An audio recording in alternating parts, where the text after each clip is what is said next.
Mirna Ángeles, tenemos invitados que van a entrar en escena inmediatamente, pero antes les tenemos preparada una sorpresa para todos ustedes que están en sus casas. Tengo unos sobres en mis manos, rojos, verdes, varios colores, y ellos van a tener que, justamente nuestros próximos invitados, van a elegir uno que va a determinar la discusión que tendremos en tu día. Adelante, por favor, Christopher White, alcalde de San Bernardo, bienvenido. Buenos días. Gracias por estar con nosotros. ¿Cómo está, alcalde? Buen Mario día. Desbordes, ¿cómo está? ¿Cómo está, Mario? Buenos días. Defensa. Buen día. Buenos días. Gracias por estar aquí. Bueno, lo que yo decía, prepárense. Queridas compañeras, por favor. A ver, Vamos a hacer un movimiento general acá en el estudio. Ya. Acompáñenme por acá. Mirna, ayúdame tú. Pero claro, es que ando un poquito Miren, cargada. repito, para que todos entendamos, tenemos 3 sobres en nuestras manos. Exministro, alcalde, ustedes tienen que elegir un color y no Pasó. mostrarnos todavía lo que hay adentro. Pues ya está leyendo lo que dice el Pero sobre. viene un concepto clave ¿Qué cosa? que va a determinar una pregunta. Y que nuestros invitados tendrán que responder en 30 segundos, Mirna, 30 segundos. Sí lo Nunca he puede. sido buena para los 30 segundos. Oye, el punto es el siguiente. Después, por supuesto, tendremos espacio para conversar, argumentar. Pero este es el desafío de tu día. ¿puedo para soplar usted. algo? Sople lo que usted quiera. Mario, Sople. alcalde, lo único que les puedo decir es que ¿cuál fue la palabra que ocupaste? Conceptos que están en Conceptos. estos sobres, a ustedes les es muy significativo, pero a la población aún más. Excelente. O sea, tiene una responsabilidad. Es una responsabilidad mayor. Ya, alcalde, yo voy a jugar con usted. Elija un sobre. No me muestra el resultado todavía. Ya. Se fue por el celeste clarito. Y lo voy a ver que se ubique por allá. Porque usted va a jugar allá, alcalde. Ya. Allá. Mire, por ahí, un poquito más. Muévase un poquito más. Ahí. Estamos. Y nuestro ex ministro de Defensa. El verde. El verde. Yo pensé que iba a el elegir verde. el rojo, fíjese. Sí. No, para esto el verde. No, nada que ver. Bien. El verde, como el uniforme. Ya. Vamos, alcalde, con usted vamos a comenzar. Abra ese sobre y díganos, muéstrenos mejor. ¿Qué hay adentro? Violencia. Violencia. Alcalde White, violencia es su tema. La pregunta es la siguiente. Wow. La tendremos en pantalla ahí gigante para todos nuestros televidentes. ¿Debería bajar la edad de la responsabilidad penal a 12 años? Alcalde White, está nuestro cronómetro en pantalla, la cuenta regresiva, 30 Pero espérate, segundos. Que mire la cámara primero porque si no va a perder Sí. tiempo. A ver, Toda ubíquese razón. mirando la cámara para que no pierda ni un Alcalde, segundo. 30 segundos. De ahora, ya. Yo creo que en nuestro país no. Creo que al mirar experiencias de Latinoamérica, Perú, 12 años, Bolivia, 12 años, Francia, 13 años, pero Argentina, 16 años, creo que es un salto demasiado grande. Creo que hoy día los verdaderos responsables son aquellos que instrumentalizan a nuestros jóvenes y en ese sentido creo que endurecer las penas con aquellos que son mayores de 18 años y que están manipulando a los jóvenes también es una cosa concreta. 12 años creo que es demasiado el salto. Bien. ¡Uy, alcanzó! Extraordinario. Muy bien. Extraordinario. Ya, Mario Desbordes, yo sé que tiene algo que decir sobre este tema, pero vamos a esperar un segundito porque usted tiene que también mostrarnos el resultado de su sobre. ¿Qué dice ahí, Mario Desbordes? Déjale ahí. Convención. ¿Usted como ex ministro lo invitaron o no lo invitaron? Bueno, después nos dice. Ya, convención. ¿Cuál es la pregunta? Invitaron a los presidentes, van a invitar a los Por eso exministros. para allá iba. La pregunta es, ¿deben ser invitados los expresidentes a la entrega del borrador definitivo de la nueva Constitución? Esto es entrar de lleno en la polémica. Mario Desbordes, 30 segundos. De ahora, ya. Sí, deberían haber sido invitados el día 1. Yo creo que esta es una ceremonia de clausura de un proceso republicano y ese es el concepto importante. Republicano en el buen sentido de la palabra, en el sentido de recoger nuestras tradiciones, la historia de Chile, si esto no empezó con la convención. Pero lamentablemente hay muchos convencionales que no querían invitar a los expresidentes, lo dijeron abiertamente varios de ellos, y además hay otro que tiene una lógica refundacional. Todo empezó con nosotros, antes no había nada, no existe nada, no existe la historia, y por eso creo que la convención se equivocó rotundamente y ya pasó la vieja, ya no es el momento. Ya pasó la vieja. Pero mira, alcanzó. Justo también. Estos días venían entrenadísimos. No, pero es que son Mirna, políticos Ángeles, entrenados. por favor. Ya. ¿Qué ¿Qué cosa? ¿Qué quiere? Queremos seguir conversando ¿Qué con hacemos otros que yo quería, temas. sí, pero espérate, que yo quería preguntar. ¿Pimponeamos o más? Sí, po. Tenemos más sobres. Tenemos Podemos más, ir jugando. pues. Es que yo seguiría quería preguntarle, ahora los ex, por ejemplo, el presidente Frey, la presidenta Bachelet y el presidente Sebastián Piñera, ¿no debiesen asistir después de la carta del presidente Ricardo Lagos? Yo creo que el presidente Lagos marcó una pauta ahí, una carta sobria donde dice, perdón, pero hay algo de historia para atrás. Yo creo que eso es lo más importante de la carta, muy respetuosa, pero le dijo, perdón, aquí la cosa no empezó con ustedes y con todo cariño yo no puedo. La excusa del aforo es ridícula, Sí. ridícula. Son 500 invitados, son 4 expresidentes. Yo haría la pregunta cruzada ahora. Usted, por ejemplo, en relación a la pregunta que le tocó a Mario Desbordes, ¿qué responde? Yo creo que fue un error. Creo que esta nueva constitución debe ser una constitución de todos, más allá de lo que uno crea o no. Y en ese sentido creo que también es relevante en la política reconocer los errores. Los políticos no son robots, son personas y las personas se equivocan. Yo creo que está a tiempo todavía de generarse una política o un anuncio donde se invite a los presidentes, y los presidentes, más allá del lado que hayan sido, fueron parte de la formación de este país. Y creo que lo que hoy día la gente espera es que los políticos estén a la altura de pensar en cosas transversales y en cosas que estén en derecha beneficio de la ciudadanía. Pero, Así pero que, alcalde, si usted no lo hubiesen invitado primero, ahora sí, ¿usted iría? por supuesto, pues si no me va a dar un gustito personal. Aquí estamos hablando de la constitución, la futura constitución del ¿Y país. usted iría, Mario? Si no lo invitaron y después sí lo invitan. No, porque ya quedó el precedente, le complica mucho la situación a los que van a estar. El presidente Lagos es de los que más participó además en el proceso una vez que se instaló la constituyente. Participó, colaboró, ayudó, lo respeto y lo aprecio bastante, tengo una muy buena relación con él y creo que marcó ayer una pauta. Ya, ahora usted, Mario Desbordes, ¿usted bajaría la edad penal a 12 años? Sí, ¿O usted sí? la bajaría a 12 años con el antiguo concepto del discernimiento. Ya, a ver. Determinar si el menor de 12 años y mayor de 12 años y menor de 14, por ejemplo, actuó con discernimiento, si entendía lo que estaba haciendo. Ese era un concepto que estaba en el antiguo Código de Procedimiento Penal para determinar la responsabilidad. Pero sobre todo lo que yo haría es revisar la ley de responsabilidad penal adolescente. No puede ser que por crímenes atroces, espantosos, un ser humano consciente de lo que está haciendo tenga una pena máxima de 10 años. A Eso ver, es una barbaridad. Pero espérese un ratito, porque lo que dice el alcalde White, el alcalde de San Bernardo, es que la verdad es que lo que hay que hacer es atacar precisamente a aquellos que son los que instrumentalizan a estos niños o jóvenes. ¿O usted dice que ya no estamos a tiempo? Sí, por supuesto, sí, es complementario. Son varias cosas juntas, el alcalde tiene toda la razón. Yo presenté una moción parlamentaria para Ya. aumentar como agravante el utilizar menores de edad en la comisión de delitos. Lamentablemente no me inflaron mucho en su minuto en el gobierno, pero yo creo que es parte de una revisión de lo que está pasando con los delitos que cometen los menores de edad. Primero, tiene toda la razón el alcalde, ser más duro con el que usa menores para cometer delitos. 2, reconocer que los niños de 12 para arriba ya están bien conscientes de lo que están haciendo y por eso hay que hacer este ejercicio que lo hace un psicólogo o un psiquiatra, de ver si el menor actuó consciente de lo que estaba haciendo. Y 3, tenemos que modificar las penas. Te insisto, ejemplos.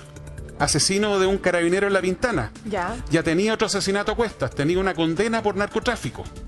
Una persona que había estado condenada por varios delitos, todos siendo menor de edad. ¿A qué pena se arriesga después de haber matado ya a una persona condenado y haber matado a un carabinero? ¿Pero qué haría usted? 10 años. ¿Pero qué hace usted con un niño de 12 años? ¿Lo mete preso? ¿Lo mete preso? Le pregunto. Por supuesto, pero son sistemas de internación distintos a las cárceles normales. Yo trabajé dentro de las cárceles. ¿Pero como un trabajé en Colina cename o como el antiguo cename? El Sename ya está dividido en Por dos cierto. hoy día. El Sename ya no existe. El Sename separó como concepto primero y luego físicamente a los menores que son infractores de ley de los menores en riesgo social, que son dos cosas muy distintas. Una cosa es el niño que está sin padres, que está abandonado o que está empezando recién a conocer el delito y que está con cuestiones muy débiles. Con él hay que trabajar y hay que inmediatamente separarlo de quienes le producen lo que se denomina técnicamente el contagio criminógeno, que es la escuela del delito. A los que ya están muy metidos, por supuesto, también hay que trabajar, si uno no se tiene que dar por vencido con casi nadie, porque conocí ejemplos que sí, con lo que no había por dónde darle. Ya, es un tema bastante polémico. Queremos también sumar a esta conversación a una dirigente social. Ella vive en un sector de Puente Alto que es conocido como Bajos de Mena. Es Melina Montes, que conoce muy de cerca este fenómeno. Melina, gracias por estar con nosotros. Gracias por la Muy invitación, bienvenida. Mirna. Muy Gusto verte bienvenida. nuevamente. Muy Oiga, bien. Melina, y así, porque usted es parte de nuestro panel ciudadano, la presentamos.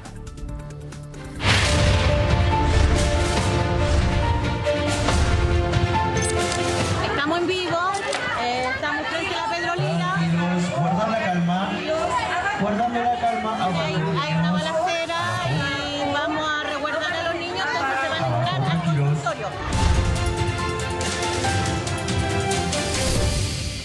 Melina, muchos nos acordamos precisamente de ese despacho que fue muy, muy comentado. Tú has vivido de Kiko y Caco, tú conoces perfectamente bien lo que significa la violencia, lo que significan los jóvenes infractores de ley. Estuve contigo hace un tiempo justamente en Bajos de Mena y tú tenías una explicación, porque me acuerdo perfecto, Mario, alcalde, que lo que estaba pasando en ese minuto es que, claro, ya era un tema de todos los días que cabros chicos finalmente están participando en encerronas y en otros delitos muy, muy violentos usando armamento. Hemos visto hasta niños de 10 años, una cuestión tremenda. Y yo me acuerdo, Melina, que tú me diste una explicación. Tú me dijiste, ¿por qué? Yo no sé, llegamos a ese punto y tú me dijiste, ¿por qué, según tú, estos niños están cayendo en ese nivel de delito y de violencia? Se han criado solos, pues, Mirna. Se han criado solos, ya no hay familia. Las madres se dedican a trabajar, a criar otros hijos que no son los de ellas, a limpiar casas que no son de ellas, y los niños quedan solos, conquistándolo la drogadicción, la violencia, donde no hay oportunidades, donde no se les abre puertas, donde no hay un abanico de opciones más que la esquina. No van al colegio, muchos de ellos. Algunos no van, o sea, ¿quién está ahí resguardando de que los chiquillos vayan al colegio, que los cabros vayan por el camino correcto? Si no está la familia se está dedicando solamente a trabajar. Se están criando solos los jóvenes. Tú dijiste algo más, dijiste estos cabros tienen rabia. ¿Por qué tienen tanta rabia? Por lo mismo, se han criado solos. No está la madre presente. Hay muchos hogares que los padres no se separan solamente de su mujer, se separa de los niños. Y los niños han tenido que descubrir la vida solos. ¿Qué te parece a ti la idea de bajar la edad penal? Mario dice es partidario de bajarla a 12 años. Más que bajar la edad penal, yo creo que tenemos que enfocarnos en los niños. Hay que educar a los niños para no castigar a los hombres. Por ende, ¿por qué no nos preocupamos más de estas opciones que yo te digo, de estas oportunidades que deberían tener los jóvenes? No sé, estos talleres que salgan, los talleres de matemática, de lenguaje, que son importantes, pero hagamos cosas diferentes en los barrios. Pero espérame, algunos dicen que la pelea se perdió. No te digo, aquí hay distintas opiniones. Yo soy de la idea que hay que rescatar a los jóvenes, a los niños particularmente. O sea, para mí un niño de 10 años, Mario, usted estará de acuerdo, alcalde, un niño de 10 años, un niño de 10 años. Claro, lo podemos ver participando en un delito grave, pero no podemos dejar de mencionar y dimensionar que estamos hablando de un niño de 10 años, ¿o no? Yo quisiera aportar algo respecto a eso. Cuando hablamos de endurecer las penas, solamente se queda el discurso en eso, pero no pensamos en lo que pasa en la realidad cuando un niño menor de 18 años se va, por ejemplo, al Sename, que ahora tiene otro nombre, finalmente termina siendo una escuela peor aún. Entonces esos jóvenes salen, como decía aquí, con más rabia aún, con mayor coda delictual. Entonces no es solo la solución endurecer las penas, a lo mejor es una respuesta inmediata a lo que estamos viendo día a día en nuestras calles, pero claramente yo estoy de acuerdo, tiene que ir acompañado de una política pública donde se toman a estos jóvenes y de alguna manera se tratan de reinsertar al sistema, porque si no el día de mañana cuando salgan de este lugar van a salir con más rabia, con más violencia, con más red, y finalmente el problema va a seguir aumentando. Mario. Bueno, el tema de la delincuencia juvenil tiene varias aristas, pero hay una serie de estudios bien interesantes y uno de la Fundación Paternitas, que trabaja dentro de las cárceles. Yo trabajé con ellos en la cárcel, yo trabajé en Colina 1 dentro de la cárcel, con oficina en el área técnica, y luego he estado siempre muy pendiente de lo que está pasando en esa institución tan maltratada que es Gendarmería, donde hay gente que se saca la mugre todos los días, pero por Dios que poco reconocida.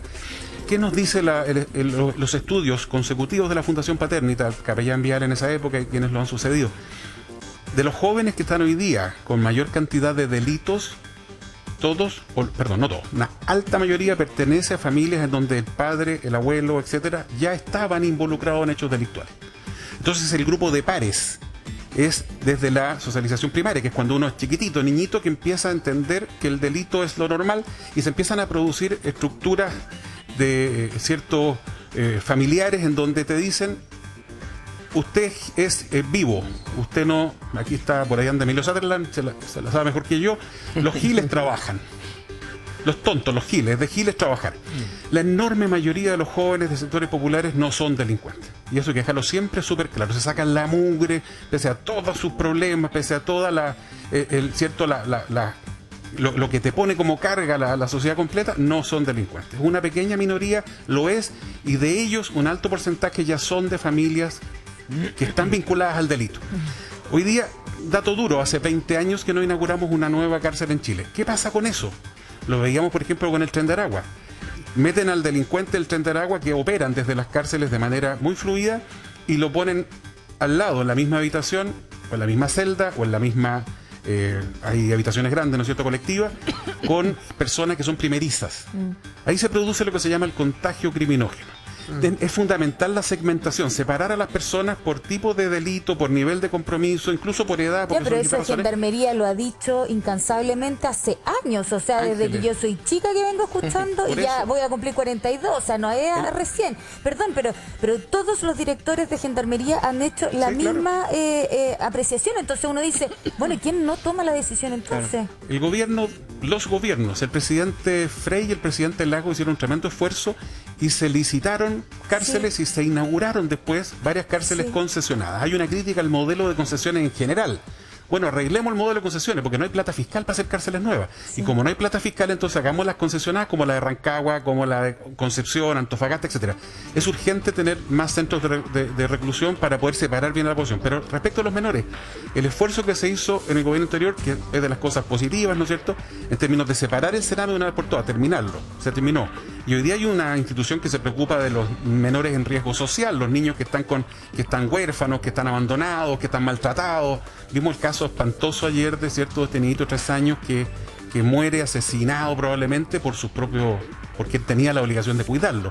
Casos como esos tienen que ser inmediatamente separados, aislados, cuando son detectados, ¿no es cierto?, en el consultorio, por lesiones, etcétera, que es algo lamentablemente más o menos habitual, y tienen que ser llevados inmediatamente a un centro estatal, que es lo que pasa en los países desarrollados. Bueno, para eso el centro no puede estar atendiendo al niño que delinquió al mismo tiempo que el niño que está en riesgo social. Eso ya se hizo y ya está. Cuando hablamos de bajar la edad, porque uno entiende el propósito de la iniciativa, pero no sé si lo que provoca. Cuando la bajamos anteriormente, cuando hicimos la rebaja, ¿no provocamos que estos grupos organizados buscaran a niños más chicos todavía? O sea, no vamos a caer en eso. El efecto contrario, finalmente. No, y mucho más delicado, porque eran de adolescentes pasamos a los niños. Entonces, cuando intentamos solucionar el problema, nos estamos provocándonos uno más sensible todavía, que es que más yo niños... pienso que es como vender el sofá, la solución de no mirar la edad. Es como meme que andaba ayer, que la gente entregue sus autos para que no haya encerrona. Sí, por supuesto que el delincuente busca personas que estén impunes. ¿Y cómo se logra la impunidad? En este caso, por la minoría de edad. Lo que nos dicen hoy día las estadísticas es que no están buscando menores de 14 años. Están generalmente entre los 14 y los 17. Ahí está la gran mayoría de los soldados niños del delito. Por lo tanto, sí están en el margen en que tienen algo de responsabilidad. El problema es que la ley primero los trata como menores infractores de ley, no como delincuentes. Y segundo, la pena máxima a la que tú puedes llegar después de haber cometido 10 homicidios son 10 años de cárcel. Y eso es lo que hay que revisar urgente. Quizás más que la rebaja de la pena, de la edad. Lo pregunto porque sencillamente pensar en 12 años, vamos a tener más niños de 10 años. No creo, porque ahí sí que ya... Creo que nos dice la experiencia comparada a Inglaterra. Bueno, hay países europeos en donde no hay límite de edad. En Inglaterra, por ejemplo, hay niños de 8 o 9 años condenados a presidio perpetuo. No sé si se recuerdan estos dos niñitos que asesinaron. Entonces, nosotros sí tenemos un criterio que me parece razonable, que es una edad en donde tú dices de ahí para abajo el niño no entiende lo que está haciendo. No está consciente de del delito que está cometiendo. Por eso, el concepto viejo del discernimiento es muy importante, porque lo que determina es si la persona actuó consciente. Un niño de 13 años hoy día está todavía tan inmaduro como a no entender que está matando a una persona, que está disparando con riesgo a que alguien muera. Yo creo que no. Parte de la discusión. Pero vuelvo a insistir, si el problema principal es que los niños te lo dicen, a lo más a riesgo días de cana, ojo, que siempre se van a transformar en 4 en el mejor de los casos, porque nunca van a estar los 10 años completos. No existe el presidio calificado en los menores. Aunque hayas cometido 20 delitos, no vas a estar los 10 años completos. Alcalde White, usted quería aportar algo ahí. Sí, yo la verdad creo que bajo la realidad que vivimos en nuestros barrios. Claramente hoy día los que están operando son menores de 18 años, eso es una realidad. Por lo tanto, yo creo que habría que dar una señal en el sentido de bajar de 18 a 16. Creo que sería un comienzo, pero quisiera complementar con eso que es fundamental. Entender que aquí cuando hablamos de organizaciones ilícitas, donde existe un cabecilla, donde existe una persona que organiza esto, endurecer las penas. Todos sabemos que hoy día lo que está de moda en la delincuencia son los portonazos. Yo me pregunto por qué no se endurecen las penas para quienes participan en esto. Personas sorprendidas en portonazos, no 5 años, 10 años y un día, y que de ahí parta.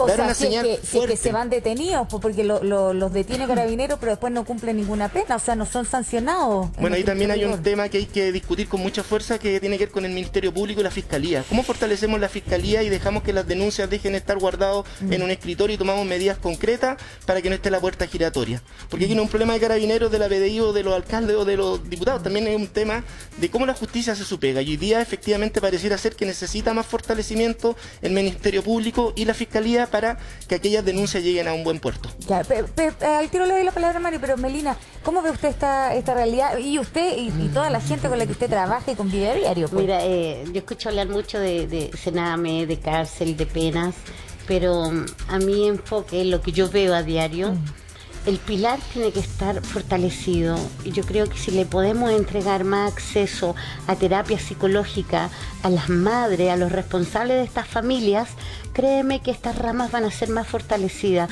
Como si tenemos una madre o un encargado de la familia sano psicológicamente, créeme que vamos a poder educar a estos otros jóvenes que vienen bajo nuestras responsabilidades. Ese acceso debería ser un poco más rápido, agilizar todo esto y nosotros tener el acceso a unas terapias psicológicas que, olvídate, para nosotros, o sea, mi Bajo de Mena somos casi 200.000 habitantes y tenemos 2 consultorios. 2 consultorios. Si ustedes necesitan, por ejemplo, tratamiento de psicólogo o de claro que terapeuta ocupacional, no atiende el psicólogo, de ahí nos empastillan todo el tiempo que se pueda. Necesitamos terapias que nos escuchen, cómo canalizar nuestra energía, qué poder hacer, que nos aconsejen, que nos enseñen para poder cortar este círculo de que el papá es el delincuente con el abuelito, con el tío, con la mamá, cortemos esas cadenas, pero para eso necesitamos también el apoyo de especialistas. Pero tenemos que atacar el punto central, que es el pilar de la familia. que eso es educación. Totalmente. Melina, alcalde White, Mario Desbordes. Nosotros ayer entrevistábamos al padre del carabinero, del suboficial que fue asesinado, ¿no? Hace ya exactamente una semana en Pedro Aguirre Cerda, David Florido, Juan Carlos Florido. Y hoy vamos a mostrarles a ustedes la portada de las últimas noticias donde habla la pareja del carabinero. Ahí está Stephanie Soto, dice el diario, ¿no es cierto?, cuenta su historia de amor. Dice: todos los planes, todos los sueños, toda nuestra historia terminó en un segundo. Se conocieron hace poco menos de 2 años y medio, tenían una hija de 6 meses, todo era muy intenso. Al poco tiempo de estar juntos me dijo que después de 17 años se había vuelto a enamorar. Esta es la dimensión más terrible, más trágica, más humana también de lo que significa la muerte de una persona en manos de un delincuente que, hasta donde se sabe, es sospechoso del crimen. Este hombre estaba en una condición de libertad condicional. Melina, ¿cómo recibes tú este caso y esta historia? Mira, es lamentable porque mucha gente que habla de los carabineros, detrás de ese carabinero hay un ser humano, que hay familias, y lamentable lo que sucedió ayer. Yo escuchaba a su padre hablar y, bueno, terrible. Es terrible. Terrible. Es tremendamente, claro, es una tragedia. Mario, en su condición de ex uniformado, ayer el padre de David Florido, Juan Carlos Florido, nos decía: a ver, mi hijo él conversaba con su hijo, más allá que el hijo le decía: papá, no te preocupes, no va a pasar nada, pero el hijo le reconocía que él estaba inhibido de actuar.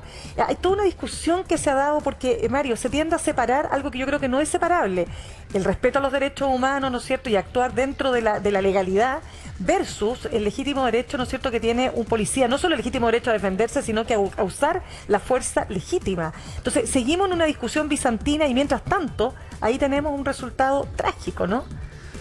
Bueno, acá hemos insistido en el programa varias veces, yo lo repetí una y otra vez, se lo planteé en su minuto al presidente Boric, al ministro Jackson, que el presidente le eche para adelante con el gran acuerdo nacional en seguridad pública, porque no se trata de 1000 carabineros más. no se trata de 10 radiopatrullas. Ese es un esfuerzo mucho más amplio.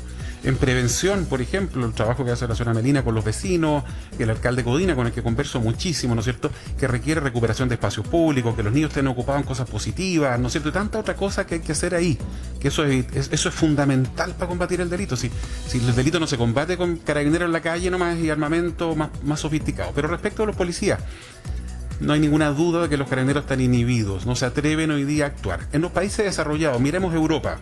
A mí no me gusta el modelo norteamericano con todo porque cariño. ahí es como que cualquier cosa, pum, disparan nomás. Claro, ¿no? Miremos Europa, quizás Canadá, donde hay crimen organizado, donde hay mafias, donde hay delitos, y eso no está en discusión. La policía está, ¿cierto?, muy fiscalizada por la ciudadanía. Tienes que fiscalizar a tus policías. No hay peor corrupción que la que comete alguien que tiene autoridad. Un dicho romano, tiene 2000 años, pero por Dios que es cierto. Y por lo tanto el policía tiene que estar muy fiscalizado en lo que hace, cómo actúa, con quién se involucra, cómo es el procedimiento, usó la fuerza correcta, fue racional el medio empleado, no proporcional, racional. Todo eso está bien, y eso aquí nos falta y nos falta mucho, porque no están los medios logísticos, no están ¿no es cierto?, las herramientas tecnológicas, etcétera. Pero además de eso, el carabinero, el policía en esos países está respaldado por la sociedad, por el gobierno de turno, y el policía saca el arma cuando es necesario, pero cuando la saca sabe que esa arma tú la desenfundas con la posibilidad cierta de que vas a herir a alguien, y por eso hay que ser muy cuidadoso que se hace contra el delincuente. Aquí en Chile, ¿qué está pasando? Que el carabinero, a esta altura mejor que dejar el arma en la oficina, en el cuartel. En mi época, te digo, en un procedimiento de eso, yo estuve en la 30 radiopatrulla en Santiago, y tú te bajabas con la subametralladora UCI, porque, ojo, el procedimiento se advierte a la central de comunicaciones que hay personas armadas. Ese es el llamado. No es, oiga, ¿sabe que aquí hay dos señoras peleando, dos caballeros que se están insultando? El llamado dice que hay personas armadas, e incluso dice que parece que hay uno con una subametralladora. Sí. Eso es el llamado a la central de comunicaciones. Entonces, cuando la CENCO te manda, te dice, ojo, personas armadas. En mi época, primero, iba una carabinera conduciendo y el carabinero al lado, y no va nadie más. ¿Por qué? Porque no hay carabineros hoy día. Son dos carabineros muy jóvenes. ¿Qué demuestra eso? Que los suboficiales se están yendo a retiro a raudales, se están arrancando a la institución porque están cansados, porque están agotados de todo lo que ha pasado estos años, porque no se sienten apoyados, porque la familia dice, ¿sabes qué más? Quédate acá porque yo no quiero, prefiero que te vayas a otra pega, que ganes menos, a un papá muerto. Entonces, ojo con ese detalle, cuando uno ve los carabineros en la calle, son puros carabineros jóvenes. Y en el caso de nuestra época, tú te bajabas con una subametralladora, proporcional a lo que había al otro lado, chalecos, cascos, un acompañante, tomaba las precauciones. Hoy día el carabinero está inhibido. Y sabe que incluso los que son más mayores, digamos. Yo estaba conversando con uno de una promoción 95, 96, ya retirado, pero que me comentaba de sus compañeros todavía activos, que, o sea, lo único que están haciendo es aguantar un par de años más, para irse con la pensión de 30 años, que es una buena pensión para los años de servicio que han tenido, pero que, o sea, no se van a quemar en este minuto, pero jamás. Entonces usted me dice, chuta, los jóvenes se van antes por un tema del peligro, y los viejos no quieren arriesgar la pensión. Entonces, no, los viejos se están yendo, los de 21 años de servicio, bueno, 22. Claro, pero estoy hablando yo un poquito más. Pero los que están aguantando todavía, Lo que pasa es que, 30. no, pero para aclarar, a los 20 años te puedes ir a retiro. Exacto. Y si te quedas hasta los 30 años, claro, te Mejoran. pagan proporcionales. Por eso, pero los que están llegando a los 30 tampoco Claro. no se quieren ir, justamente Sí. por eso están así. Claro. O sea, te lo dicen todos los días. Sí. ¿Qué vamos a hacer? Oye, quiero agregar otra cosa, alcalde, y quisiera preguntarle a usted, porque el año 2010 se instauró el Escuadrón Centauro en nuestro país. Duró hasta lo que duró el gobierno del presidente Sebastián Piñera, fue impulsado por Rodrigo Ginspeter, ministro del Interior en ese entonces, y eran carabineros, se hablaba de un enjambre, así lo llamaban en ese entonces carabineros, eran radiopatrullas que salían con efectivo policial y que iban en el fondo a llamado para respaldar a un procedimiento en particular, no pertenecían a una comisaría propiamente tal. Y ahora se vuelve a instalar este Escuadrón Centauro, son 27 radiopatrullas y 174 uniformados. Uno dice, o podría decir, pucha, qué bueno, pero también está la otra voz que dice 174 efectivos para una población como la región metropolitana es poco. Pero esto es cantidad o es logística y eficiencia a su juicio, de acuerdo a la realidad que a usted le toca vivir en su comuna de San Bernardo. Bueno, en primer lugar también sumarme a las condolencias a Carabineros de Chile y agradecer porque en mi comuna hemos levantado una mesa multidisciplinaria donde está Carabineros, PDI, que además también aprovecho de saludarlos porque a veces las cosas buenas no se cuentan. Fíjese que en mi comuna, la Viquerín nuestra, fue premiada por excelencia en la investigación policial. Y la verdad que eso nos da un respiro porque mi comuna ya en una fase exponencial delictual. Y a propósito de su pregunta, y a propósito de la posibilidad de que llegaran 35 carabineros operativos a San Bernardo, nuestras cifras bajaron. De 180 a 160 en delitos. Pero qué bueno. Y esa fue una señal muy positiva. A lo mejor no se solucionan todos los problemas de fondo, sigue habiendo delincuencia, siguen habiendo bandas delictuales, pero es una señal de esperanza. Y eso creo que obedece efectivamente a las señales que se dan, y nosotros la estamos dando como municipio en trabajar en equipo. Carabineros, la PDI, delegación presidencial, sistema de impuesto interno, los jueces de policía local, y un discurso único: los delincuentes son delincuentes. Y en eso todo el apoyo a las instituciones y la persecución hasta el final, para dar señales también de respeto a la autoridad. Al alcalde se le respeta, al coronel se le respeta, al prefecto se le respeta, al juez se le respeta, porque representan de alguna manera la república de este país. Y en eso creo que hay que tener una sola posición y clara. Y en el sentido, en mi comuna me siento orgulloso de haber mejorado, porque la verdad las cosas tuvimos un respiro. Y eso me da esperanza para lo que viene. Claro, por muy alta que sea la cifra, usted esa disminución genera esa ilusión o esperanza, el optimismo, la luz al final del túnel, pues. Y eso se puede, como decía, se puede. Claro, ese es el tema. Sí,